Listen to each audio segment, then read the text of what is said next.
Hi, Michael. Hi, Wow, What's your name? tell me your Michael. Michael what? Michael De La Cruz. How old are you? 4 years old. Open your eyes. 4 years old. How much do you love your mommy? A lot. You love me a lot.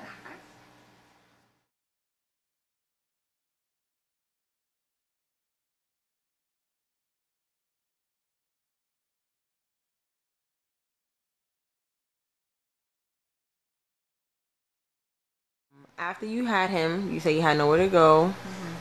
You were by yourself, but there was one person and his mom who helped you out greatly. Yeah. You wanna talk These about them? I have to talk about these two people because without them, I would not have finished high school. I would have not finished college after that. I wouldn't have finished anything. I have to talk about my best friend Angel and his mother Olga. When I was in high school, my mother did not want to help me with anything.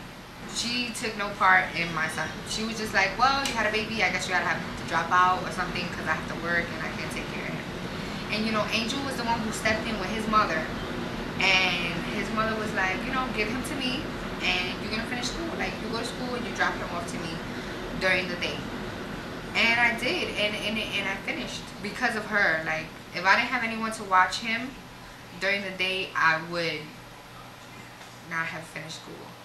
And not only did she watch him for me, but like, she gave me a place to stay. Like, he shared his room with me.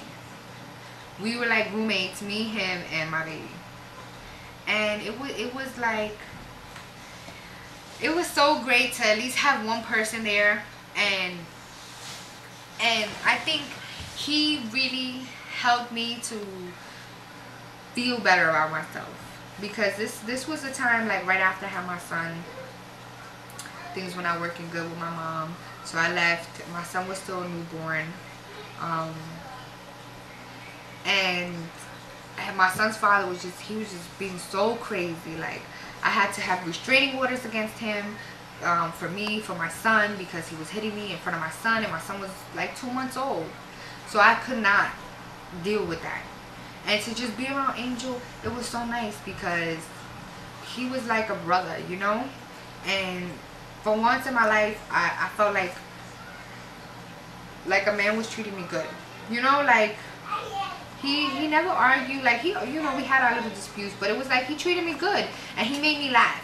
He made me feel happy, you know, about myself and where I was. And it was always like, I had to stick with him because I knew, anybody that knows Angel knows that Angel's gonna go somewhere. Angel's doing something with himself. He's gonna be somebody. He's gonna do something with himself. So I needed to put myself around that positive influence, you know. I needed to be in his area because he was doing things. He was going to school. He was making moves, you know. After high school, he didn't wait. And I felt like I can't not be anything. You know, when you're ignorant to things and you don't see things happening, then you could get away with it.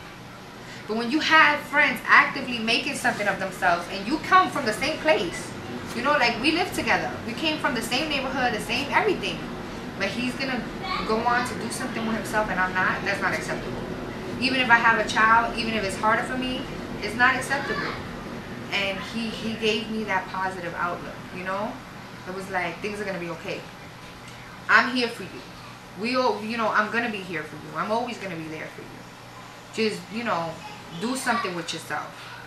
Because I can't defend you when you're not doing anything for yourself. When people say things about you and you're not doing nothing, I can't say anything. And he really made me want to do something, you know. And he took actively in the role of like, okay, I'm going to help you with the baby, you know. And he was just a teenager himself, you know. And his mother was, she was there for me. She was there for me like she was my mother, you know. And I know that there was days that she was tired. I know there was days that she was sick, and she would get up and she would take care of my baby. And she would take care of me. Like, she would feed me, she would feed him, and she never asked me for a dime. She never asked me for any money, ever. Like, when I was graduating, I didn't even have money to buy my cap and gown. And Angel took his last $30 and he bought me my little cap and gown. And I thought that was so nice. He got, you know, like, I remember not having any formula for my baby. And I remember telling my mother, like, yo, I ran out of formula. And my mother telling me, like, well, I don't know what to tell you. Like, if I give you money, you gotta pay me back. And I remember telling her, like, I don't have a job. I don't have anything. I wasn't even on welfare. Like, I don't have it. And I remember Angel coming with his little $20 that he had been saving, you know? Because Angel, you know, Angel, we come from the same place. You know, money was tight on both ends. And he came with his little $20 and he bought me my formula for my baby. And he did not ask me for anything back. He was like, no, we're going to buy the formula and don't borrow no money from nobody. They fed me, they clothed me, they sheltered me, like, and I just need to thank them for that. Because they helped make me who I am. They helped make me, you know, strong and successful, and they made me feel loved, because without them